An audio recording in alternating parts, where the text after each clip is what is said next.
Sa atin pong paglagong espiritual, marami tayong mga tanong. Maraming mga hiwaga ang pananampalataya. Kanina po sa ating unang service, ang ating pinag-aralan, why do good things happen to bad people? Bakit parang may mga masasamang tao at mali ang ginagawa tapos sila patong maasenso at masaya?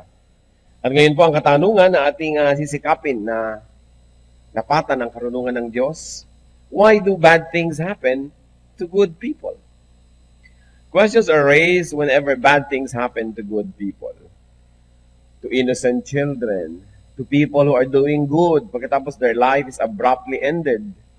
Tatanong yung iba, bakit hindi na lang nangyari yun sa mga killers, sa mga prostitutes, sa mga pagans, sa mga backsliders? Bakit nga ba? Why do bad things happen to good people? Panginoon naming Diyos, napakarami po naming tanong. Bagamat maliit ang aming kaisipan, napakarami pa rin di lubos na nasasagot at nasisiyahan sa aming mga pag-uusisa. Panginoon, nawa po marapatin ninyo na sa sandaling ito, madagdagan ang pagkaunawa namin ng maraming mga katotohanan. Madagdagan ang lalim ng pagkaunawa namin sa inyo at madagdagan ang tibay ng aming pananampalataya. Nihiling namin, Panginoon, na kayo po ang maging tagapagsalita. Bless your people, bless your church. Lift us out of ignorance, out of darkness, and may we have that portion of your wisdom that can be helpful for us to know you more, to love you more, to appreciate you more, and to be more like you. Lord, lead us. Be our speaker, please. We don't want to hear human wisdom. We don't want to hear a human voice, but we like to hear your voice. So we offer this time to you, our hearts, our minds.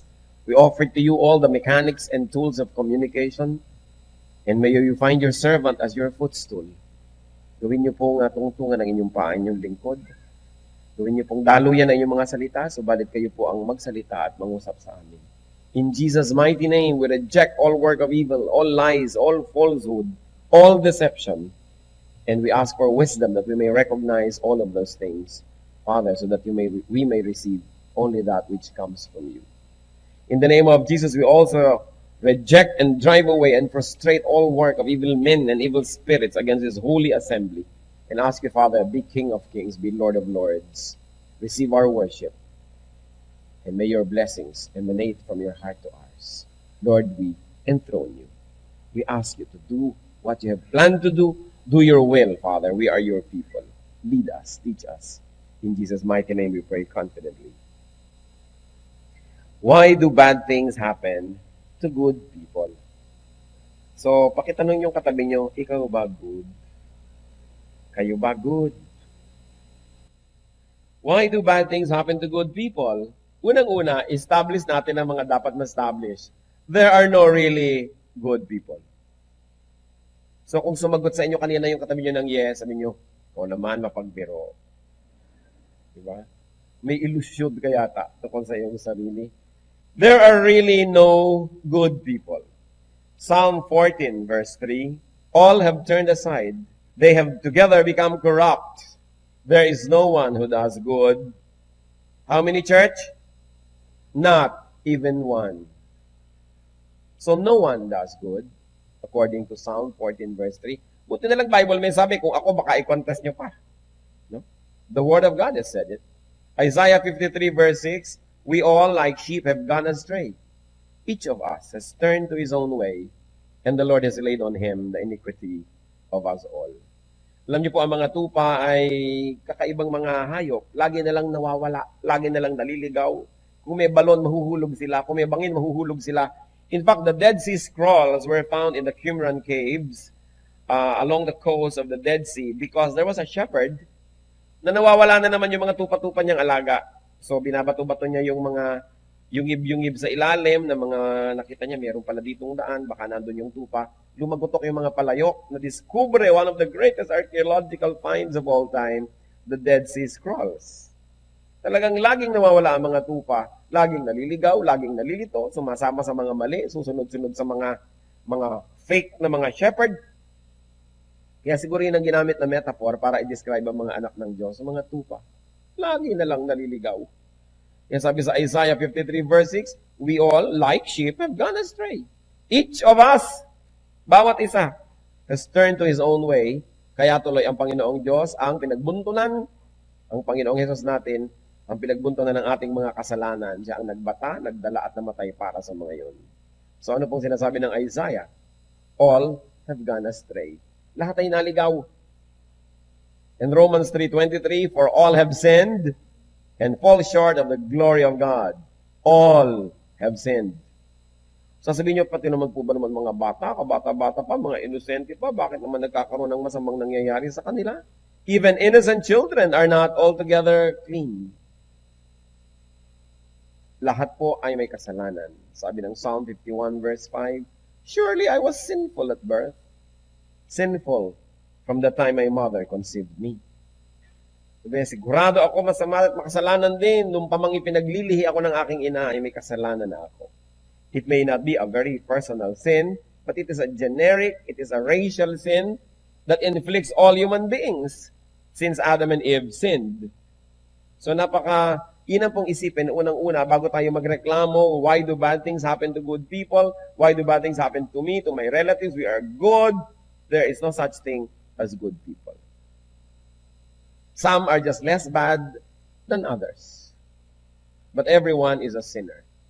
Kaya kailangan po natin yung grasya ng Diyos. Kailangan din na tayo magpatawaran sa isa't isa, mag-unawaan, kasi wala naman talagang banal. Walang reverend. Walang most holy father. Wala ring sin pecado conceived without sin. All have sinned and fall short of the glory of God. Tumitindig tayo dahil lang sa awa at grasya ng Diyos. Walang deserving. Although meron namang mas maraming ginagawang mali kaysa sa iba, pero walang taong walang ginagawang mali. So walang sinless, walang good. Only God is good. Sa katunayan, maging ang ating pinakamalilinis na gawain sa tingin ng iba at sa tingin natin, sa tingin ng Diyos marumi pa rin dahil napakalinis niya.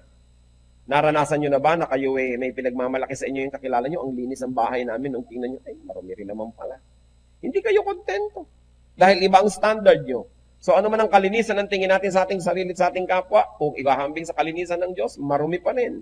Man's best deeds are just like rags to God. Para lang maruruming mga basahan. Isaiah 64:6. All of us have become like one who is unclean, and all our righteous acts are like filthy rags. We all shrivel up like a leaf, and like the wind our sins sweep us away. Ang kasalanan daw natin ay parang malakas na hangin at tayo para lang mga tuyong dahon na hinahangin-hangin, sinisiklot-siklot ng kasalanan, dinadala dito, dinadala doon, binabali-baligtad, pinapaikot-ikot. At ang ating pinakamalilinis na gawa ay mistulan ng maruruming mga basahan. So, sino ngayon ang clean? So, yung tanong na, why do bad things happen to good people? Ang unang tanong muna dapat, is there such a thing as good people? And obviously, the answer is, wala. Ngayon, ipagpalagay ng merong good. Good not because of our own selves, but because of Christ's blood. Because when we believe in Christ, inari tayong good. Dahil yung goodness ni Lord, kinuha natin. Dahil yung kasamaan natin, kinuha niya. That is what it means to have Jesus as Savior and Lord. Lord, ang dami ko pong kasalanan, be my Savior. O ito po yung aking mga kasalanan sa inyo na. Parang alam nyo yung mga laro na kumisan pinapasa-pasa, pag tumigil ang tugtog, nasa kamay mo, may parusa ka. So ganun din yung kasalanan. Kung sinong tigilan ng tugtog na hawak niya, may parusa. Yung kasalanan natin, ipinasa natin kay Lord, sa kanya tumigil ang tugtog, namatay siya.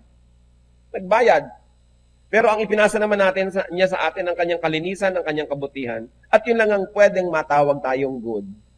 Yung dahil sa ating pananampalataya sa Panginoon, nalinis tayo, nahugasan, naging good tuloy. But not on our own account, not on our own merit, but because of what the Lord did. At kung ganun yung goodness natin, then there's such a thing as good people. Pwede nyo uling masabi sa katabi nyo, oo, tama pala, good ka nga. Pero hindi dahil sa'yo. Dahil sa pananampalataya mo sa Panginoon, itinuring ka tuloy na good kahit nga hindi naman. Kinuha kasi ng Panginoon yung kasalanan mo, pinalitan ng kabutihan niya. Yan na ngayon ang hawak-hawak mo, suot-suot mo ang dugo ni Kristo. So pag nakikita ka ng langit, sinasabi, good, saint, banal, because of faith. Because when you believe in Christ, your faith is translated into righteousness. Kaya tinatawag na righteous through faith. At kung tayo po yung good na yon, then no bad thing happens to good people. Walang malas na Kristiyano. Walang naku, minalas kami. May masamang nangyari sa amin. Remember, I like to be emphatic that good here does not mean personal righteousness. Hindi po ganon. Kundi good here is righteousness through faith. Nasasabing mabuti dahil sa pananampalataya sa Panginoon. Romans 1:17, for in the gospel, our righteousness from God is revealed. A righteousness that is by faith, from first to last. Just as it is written, the righteous will live by faith. Or the righteous will have life because they become righteous through their faith. So, ang pinipilit po kasi ng mga Israelite ay maging righteous on their own. Huwag mo itong kainin, kainin mo to. Huwag mo itong gawin, gawin mo to. Huwag kang pupunta doon, pumunta ka dito. So, pumipilit sila na bumuo ng righteousness by works. At ang ipinakita po ng Biblia, hindi magtatanggumpay kahit kailan yung righteousness by works. Kasi kahit anong gawin mo, kulang. Titimbangin ka, ngunit kulang. Kahit anong gawin, kulang. Kaya sabi, eto, ipinakilala na ng gospel yung ibang uri ng righteousness. For in the gospel, a righteousness from God, hindi from you, from God, bigay lang niya, is revealed. Ibinunyag, ipinakilala na isang uri ng kabanalan na galing sa Diyos, ang kabanalan na mula umpisa hanggang dulo ay sa pananampalataya lang, hindi sa sariling gawa. So pag nanampalataya ako sa Panginoon, binibilang na akong righteous. Therefore, I am good. Romans 9:30, what then shall we say? That the Gentiles who did not pursue righteousness have obtained it. A righteousness that is by faith. Sabi, kita nyo yung mga hindi Israelita, kain ng kung anong bawal. Iba ang araw ng pangiling, hindi katulad ng mga Hudyo. Iba ang ayuno, iba ang araw ng kanilang pagsamba, iba ang sabat, yung mga hindi mananampalataya, lahat na ng kasalanan ginawa, hindi sinusunod ang mga utos ni Moses. Sabi niya yun, pero naging righteous. That the Gentiles who did not pursue righteousness have obtained it. At paano nangyari? A righteousness that is by faith, not by works. Sapagkat silang mga hindi Hudyo ay naniwala kay Jesus, ang kabalanan ni Jesus inilipat sa kanila at kinuha ni Jesus ang kasalanan nila. Mas napabuti pa sila kaysa sa mga Hudyo na pilit ng pilit maging mabuti pero tinanggihan si Jesus. Kaya ang kabutihan nila, inaasa nila sa sarili nilang gawa, kulang tuloy, hindi sila nagiging mabuti kahit kailan. Kaya sabi, this is a different kind of righteousness, a righteousness that comes from God. So yun lang yung nagiging good. In fact, yun ang nagiging Christian. Yung tayo'y mabuti, hindi dahil mabuti talaga tayo, kundi nananampalataya tayo sa Panginoon. Kuminsan nagdurugo ng lalamunan natin, kauulit nito, nagdurugo ng tenga nyo, karirinig pa ulit-ulit. Kasi napakahalagang maintindihan, ba't ba tayo righteous? Bakit tayo nagiging katanggap-tanggap sa Diyos? Hindi dahil sa gawa natin. At kung tayo nagiging good, dahil ibinigay lang ng Diyos yung goodness natin, wala rin tayong karapatang magreklamo at manumbat sa Diyos na bakit po ako good, may nangyayaring bad. Yung goodness mo naman, hindi mo naman na-achieve. Ang lakas ng loob mo magreklamo. Yung goodness mo naman, ibinigay lang sa'yo. Tapos ngayon, gagamitin mong panumbat sa Diyos na ako po, good. Nagtuturo ako sa Sunday school, na born again ako, nagtatayt ako, good ako. Bakit nagkakasakit pa rin ako? Bakit mo ipapangahas isumbat sa Diyos yung pagiging good mo? Yung good na inibigay lang din naman niya. Kaya dapat tayong lahat ay lumulugar sa sarili. So good is not my own achievement. What else can good mean? Living in God's will and living according to God's purpose. Diyan po, paminsan o depende sa tao, madalas nagiging tayong good. When after being made good through faith, in our daily lives ngayon, we do really what is good. Then nagkakaroon tayo ng good moments. Pero alam niya naman na hindi naman laging ganun yun. Nagkakaroon din ng bad moments. Kaya yung good na yun, nandyan kumisan. Nandyan. At wala naman kumisan. But those who live according to God's will and live according to God's purpose are also called good people. And who else is good? Those who love God. So in that case, we can be called good. Because we love God even when moments when we fail. Mahal pa rin natin, kaya nga tayo nagigilty. Kaya nakikita niyo po, very complex yung meaning ng good. I can never be good on my own, but if I believe in Jesus Christ, I am wholesale declared good. Pero during that period of my life, na born again ako, naging Christian ako, naging good ako through faith, may mga moments na actually I am good, mayroong moments na actually I am not. So, dalawang klase ng goodness. Isa yung ina-achieve ng sarili natin through God's help, at isa yung talagang bigay na bigay lang, at yun ang kailangan sa salvation. Romans 8:28. Ano pong sinasabi natin dito? Kasi what's the point we're making? That no bad thing happens to good people. At i-define lang natin kung ano yung good na yun. Romans 8:28, and we know that in all things, God works for the good of those who love Him, who have been called according to His purpose. So all things that happen to those who love God, do you love God? All things who happen to those who are called by God, and we have been called by God out of darkness into His light, all things that happen to those who love God and are called by God are blessings. Malinaw po ang Romans 8:28. Sabi ng ibang versions, everything that happens is a blessing to those who love God and obey His commandments.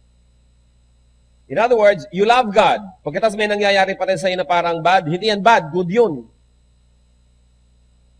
O kaya you were called by God for a purpose, for a mission. Pagkatapos may nangyari na sa tingin mo bad, hindi yun good. Kasi sabi po ng Romans 8:28, all that happened to those who love God and who are called by God, everything that happens to them is good.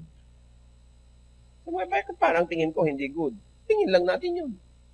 Pero ang sabi ng verse, everything that happens to those who love God and who are called by God is a blessing. What are these things that sometimes we call bad? Sometimes, kinakapos ka ng pera. Mahal ko ang Diyos. Bakit kapos ang pera ko? Bad yun. Sabi, mahal mo ba ang Diyos? Tinatawag ka ba ng Diyos sa kanyang calling, mission, sa kanyang mission? Yes. Eh di hindi bad. Eh paano naging good na kulang ang pera ko? Eh paano kung marami kayong pera, baka maligaw kayong landas? Baka hindi nyo kayang humawak ng maraming pera. Marami sa atin, sanay na from birth, humahawak ng konti. Pero hindi lahat ay sanay humawak ng marami. Kaya mas maraming nasisira pag maraming hawak kaysa sa konti. Kaya therefore, ay, blessing naman pala na hindi ako binigyan ng marami. O, ano pa? Bakit hindi ka kasing ganda ni Venus de Milo? Blessing, kasi kung naging ganun ka parang kaganda, magiging kang marupok. Magiging kang salawahan. Magiging kang mayabang. Kaya naging kamukha ka ng lata ng Milo. O di, blessing. Kasi sabi, mahal ko ang Diyos. Sumusunod ako sa Kanya. Nothing bad happens to me. Eh di, blessing ito. Kaya ang dapat po, mabuksan yung mata natin at makilala natin kung paano naging blessing yun. Loss of things. Loss of people. Sometimes may nawala. Sabi mo, ay, paano yan? Umiibig ako sa Panginoon. Tapos biglang nawala yung ganong bagay. Eh, sinabi sa Scripture.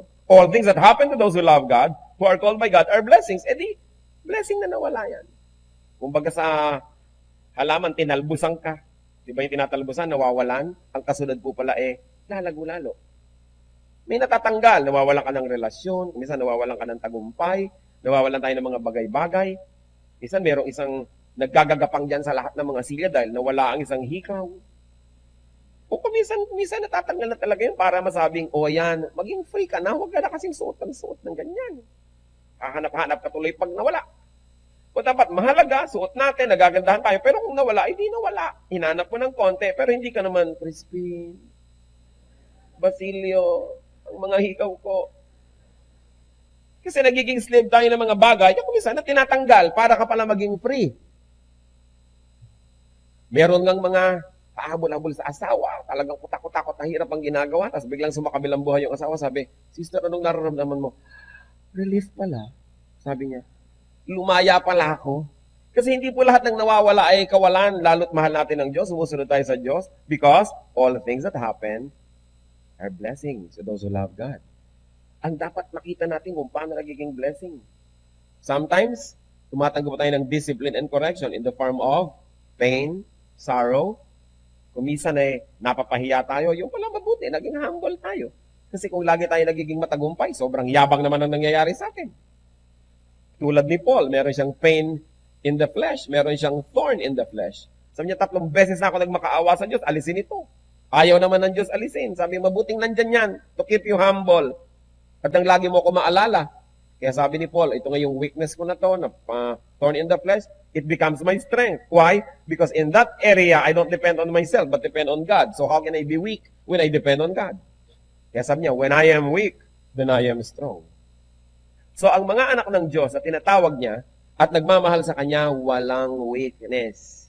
Dahil, pag meron tayong weakness, mahal natin ang Diyos, tinatawag niya tayo, sumasamba tayo sa Kanya, ipinauubaya natin sa Kanya yung weakness na yun. Siya ang nagte-take over. Kaya sabi ni Paul, then when I am weak, I am strong. Kaya pwede niyong sabihin sa katabi niyo, wala ka talagang weakness. Diba? Akala mo lang. Excuse mo lang yan.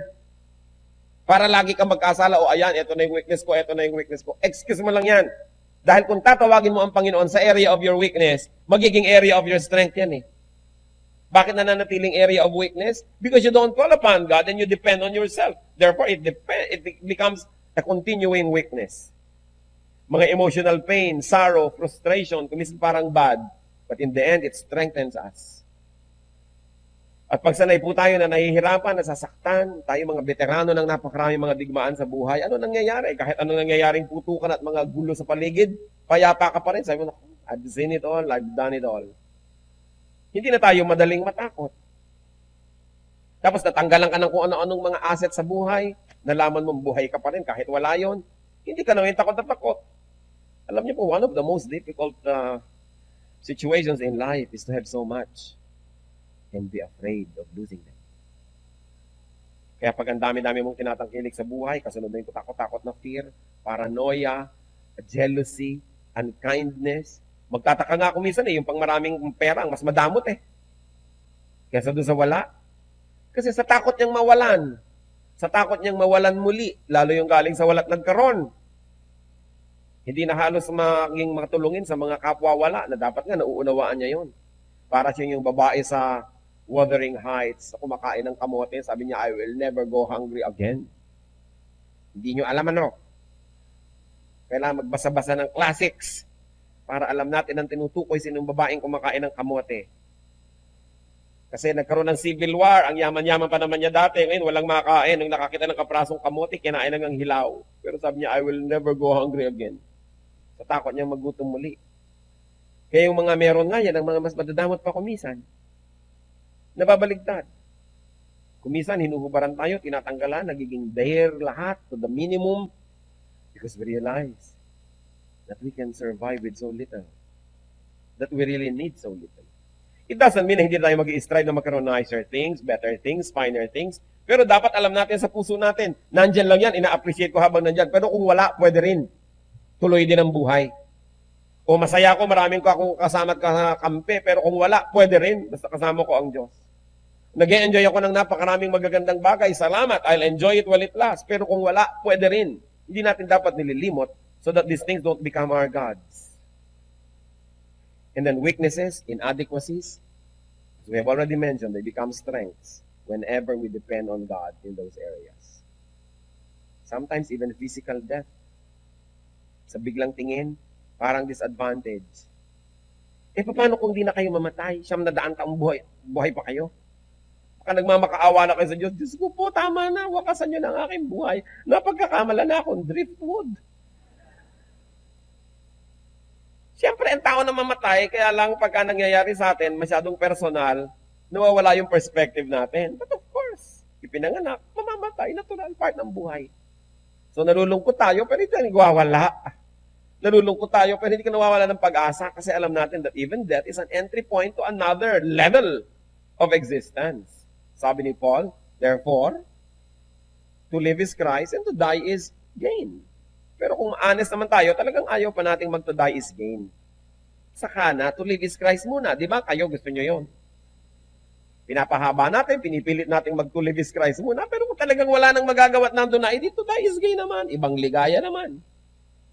Because the people of God never really die. We only change places. We only change forms. People of God don't die. Why? Because Jesus is alive.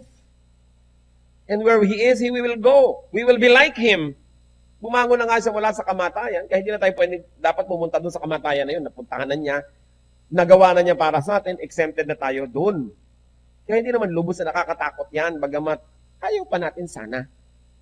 Pero kung talagang andyan na, tinatanggap. So from heaven's perspective, bad things may not really be bad. bad things can actually even be good. Tayo pong mga anak ng Diyos, kahit anong nangyari, no matter how bad it looks, ang lagi nating hinahanap, ano yung good dito. Ganun ang mga anak ng Diyos. We are incurable optimists. And you know why? Because we have God. Sabi niya, I will never leave you. I will never forsake you. Walang masamang balak sa atin ng Diyos. Sabi niya, I know the plans I have for you. Plans not to harm you, but to give you hope, a future. This is my plan for you. So bakit tayo ngayon magmumukmuk kung may mga nangyayari? Hindi natin madedena yung human emotion at yung limitation ng ating isip. Hindi natin laging nauunawaan, hindi natin lubos na nababatid at nasusukat. Pero dahil sa ating pananampalataya, alam natin, no matter how bad it looks, because we have God on our side, because God is alive, this is not really that bad. And I will look for what is good in this. Hindi tayo nawawala ng pag-asa. God's thoughts are different from man's thoughts. God's ways are different from man's ways. So His way to bless is not always the way we want. What is good to Him may not always look good to us. Isaiah 55 verses 8 to 9. For my thoughts are not your thoughts, neither are your ways my ways, declares the Lord. As the heavens are higher than the earth, so are my ways higher than your ways, and my thoughts higher than your thoughts. So pag meron tayong hindi maabot, hindi maunawaan, natetempt kang magtanong, magalit, magtampo sa Diyos, sasabihin mo, Lord, your ways are higher than mine, and your thoughts higher than my thoughts. I will not be like this child na humukay ng kaprasong butas sa kaprasong hukay sa buhanginan sa tabi ng dagat. At sabi niya, ilalagay ko sa kaprasong hukay na ito ang tubig ng buong dagat na yan. Parang ganun ang ating isip. Hindi niya kayang ilagay sa loob niya ang lahat ng tubig sa buong dagat. Hindi natin kayang malirip, maunawaan ang lahat ng thoughts ng Diyos. We can only understand parts of it. Because if we can understand everything, edi Diyos na rin tayo. Kaya merong tayong pinanghahawakan dahil nauunawaan at maraming pinanghahawakan dahil pinaniniwalaan. We know, and when we don't know, we believe. Yun ang importante po sa ating pananampalataya. Bad things can happen also. We should understand as consequence of man's actions. So may mga bad things na hindi naman bad. Ngayon, may bad things na nangyari dahil talagang may ginawa kang bad o people around you may ginawang bad. Natural, God's justice will be operationalized. And it is good. Because if bad things don't result in bad things, then walang justice. Then God is not God. So mabutit may justice. Tayo, paniwalang paniwala, gusto natin may katarungan. Gusto natin ang lahat ng mga masasama, mahulit, makulong. Pero pagka mag-anak mo na yung nahuhuli, ayaw mo na. Gusto mo exemption. So kaya kamag-anak natin, malapit sa atin yung tinamaan ng justice, isa pa rin yung blessing. What is the blessing? Kahit tayo personally lumungkot. Because there is justice. And that is a blessing. That is good. Kaya huwag natin laging pinepersonal ang lahat ng bagay. Kasi pag napepersonal, nawawala yung perspective natin eh. Gusto natin, sige, may all bad people drop dead. Tapos tatay mo pala yung bad except my father. Lahat sana na magnanakaw, mahuli. Anak mo pala yung nagnanakaw except my son. So, paano yun? Pagka hindi siya nahuli, walang nangyari, walang hustisya. Then it's not a good world. It's not a good God. May mga cause and effect. At kung yung pong bad ay bunga ng bad causes, it's still good. It means there is justice operating in the universe. And then sometimes, what looks like bad things can happen for no clear reason at all. Hindi mo talaga makitang good naman ito. Hindi mo rin naman nakitang deserving mo dahil wala ka namang ginawang bad. Bakit bad pa rin ang nangyari? Ecclesiastes 9:11, written by Solomon, the wisest man that walked the face of the planet, says, I have seen something else under the sun. The race is not to the swift, or the battle to the strong. Nor does food come to the wise, or wealth to the brilliant, or favor to the learned. But time and chance happen to them all. Anong sabi ni Solomon na napakarunong? Lahat ng pag-iisip natin, papunta pa lang tayo, pauwi na siya. Sabi mo, anak, umuwi ka na, sasabihin ko na lang sa iyo ang ending. Nagpunta na ako dyan eh, ako na yung wisest of all. I'll tell you. Sabi niya, time and chance happen to all.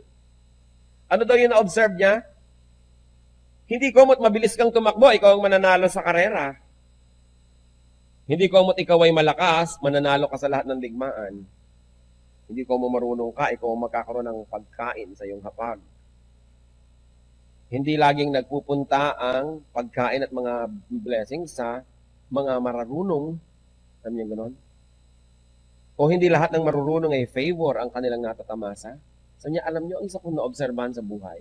At pinasikot-sikot ko na at inisip-isip ko na wala namang mas matalino kaysa sa akin, kaya makinig na lang kayo.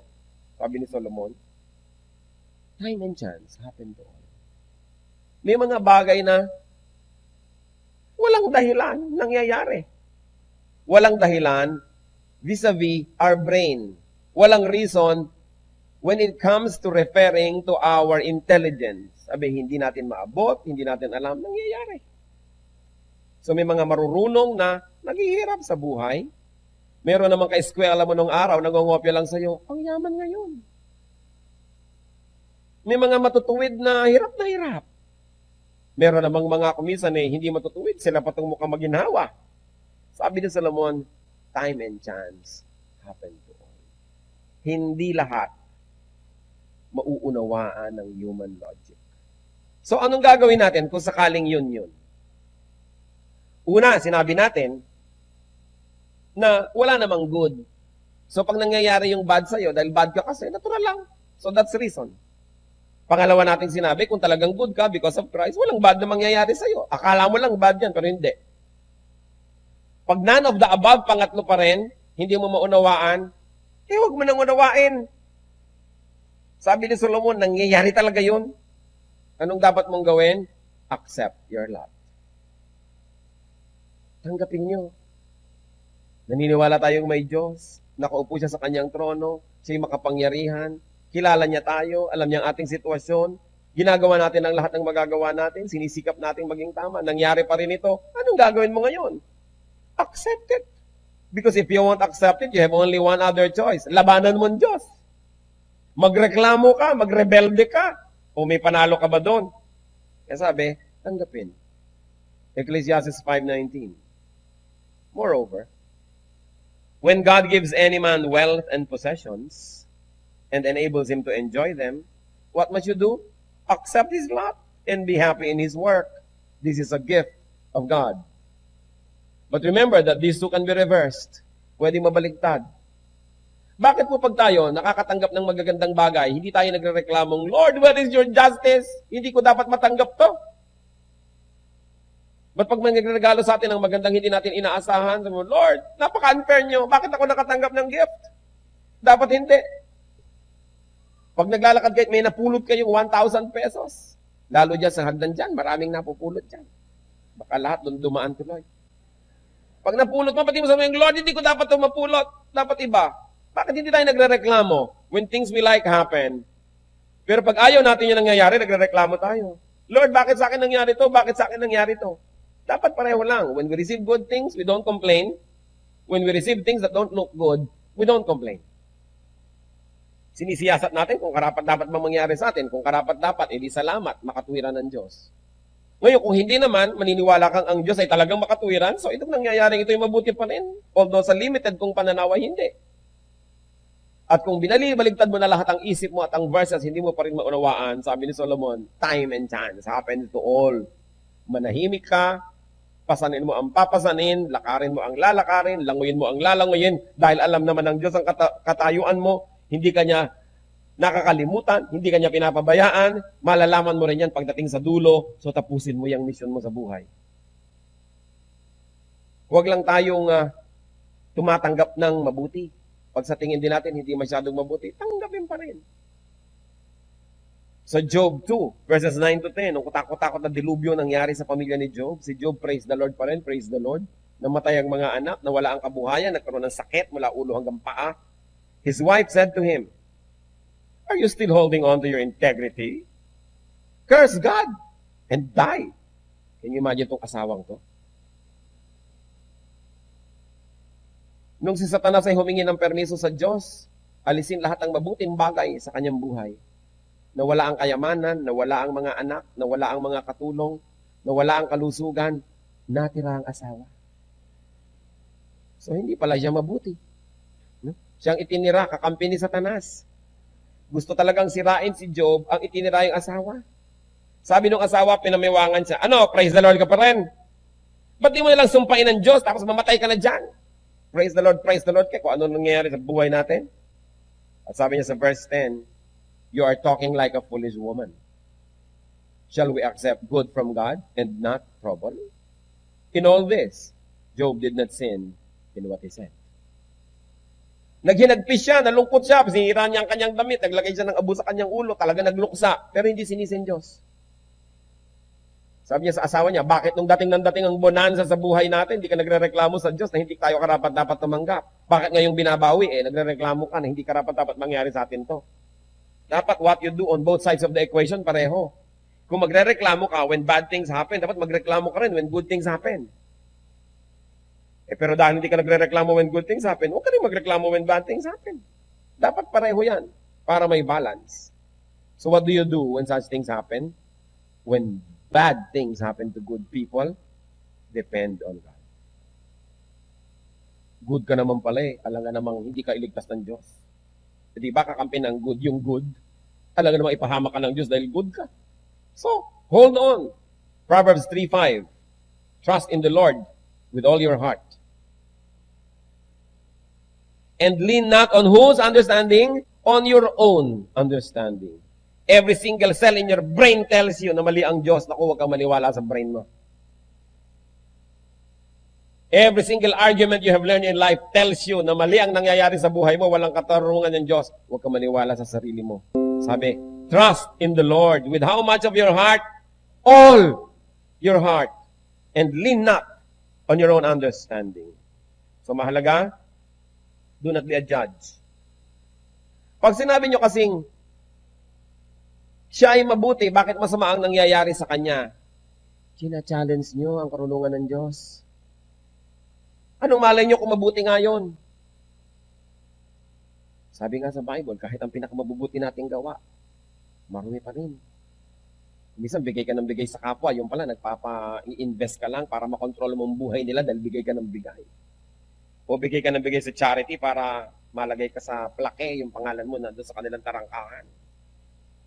O kaya para ka mapuri o para madyaryo. O bigay ka ng bigay, actually, binibigay mo lang naman produkto mo para i-promote. No? So, investment lang yun. O bigay ka ng bigay ng mga damit kasi ang dami mo na, ang sikip na ng cabinet, namimigay ka na tuloy. Talagang mabuti ka, ibigay may bago. O, iba't yung luma. Hindi pinapaluwag mo lang cabinet mo, nagbibigay ka nung hindi masakit. Pero yung masakit ayaw mo ibigay. Ang tunay na pagbibigay, yung mahapdi. Yung ang sakit, ibinibigay mo pa rin. Yun ang bigay. Di po ba? So nakikita natin, kahit yung pinakamabubuti nating gawa, minsan may kakambal pa rin karumihan. Minsan ang alaga-alaga mo sa asawa mo para pag wala ka pala, miss na miss ka.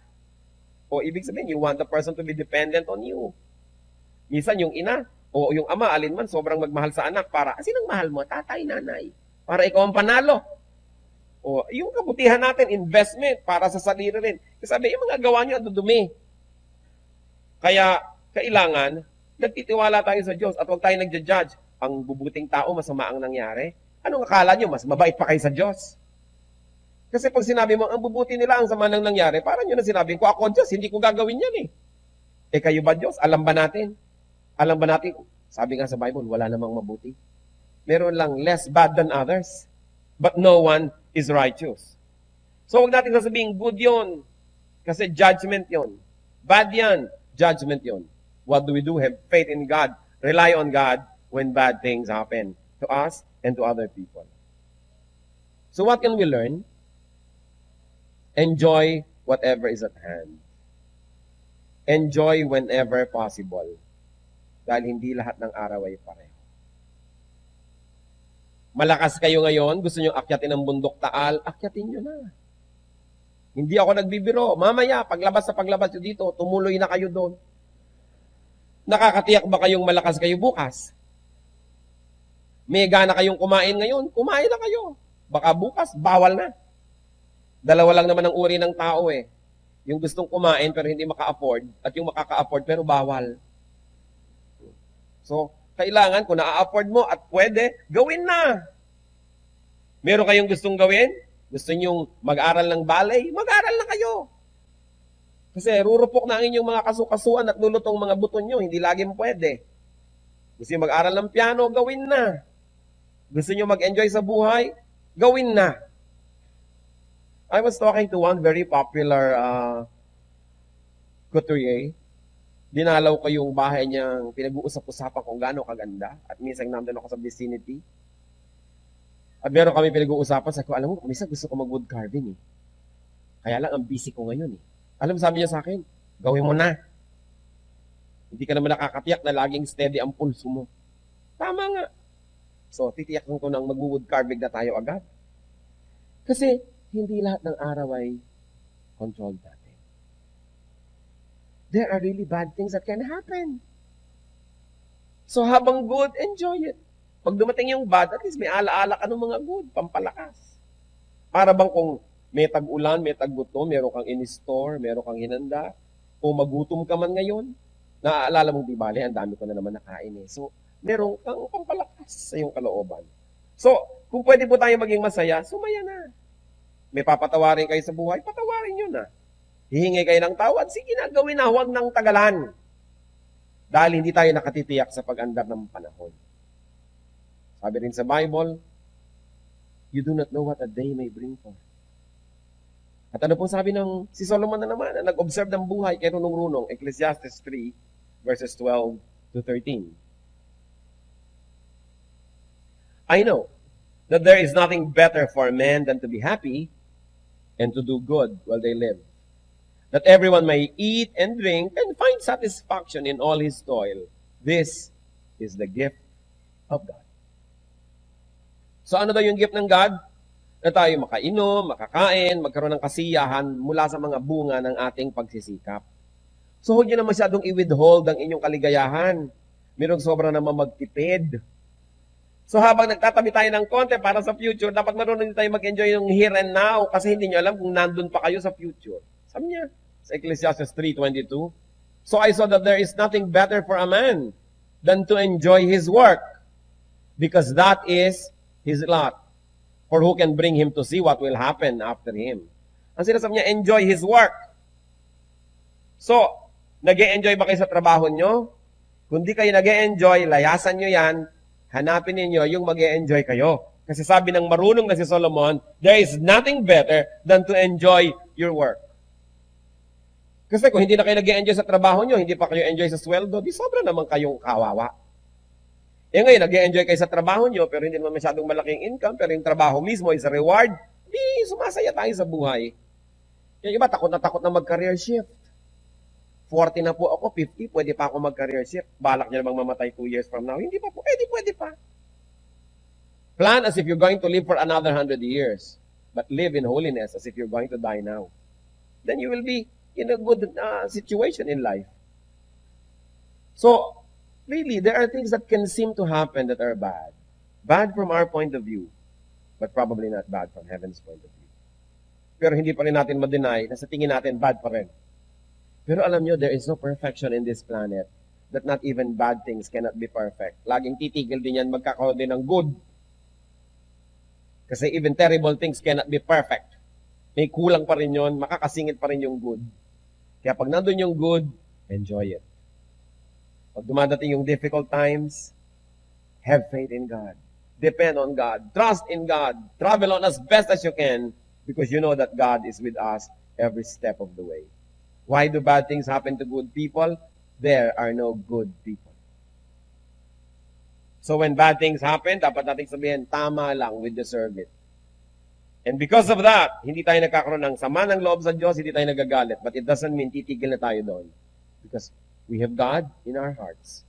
We can always work for the betterment and for the improvement of our situation. And for all intents and purposes, matapos nating sikaping maunawaan ang lahat ng bagay at sa tingin natin, bad pa rin, rely on God. Because our weaknesses can become our strengths. And because God is good, then bad is going to be temporary.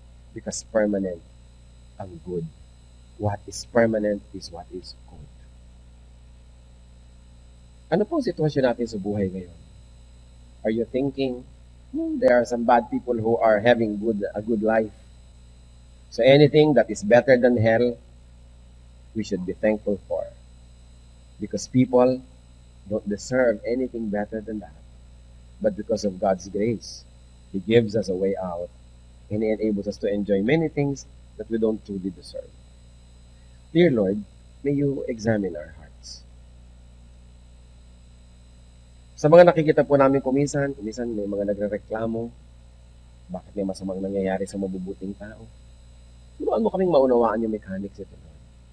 Una, to begin with the fact that wala naman talagang good people. That because of sin, everything has been twisted, and the bad things that can happen as a result of sin is nothing but results of justice. Turuan niyo po kami, Lord, to appreciate your justice kahit pa nga kumisan nagiging personal yung application nito. Pakita niyo sa amin, Lord, that we should be godly kahit na po ang tinatamaan ay kami o mga taong malapit sa amin. And then again, Lord, give us the wisdom to know what cannot be known and to understand that we cannot know everything. That our mind is limited and we cannot fully comprehend how you work, how you operate in our life.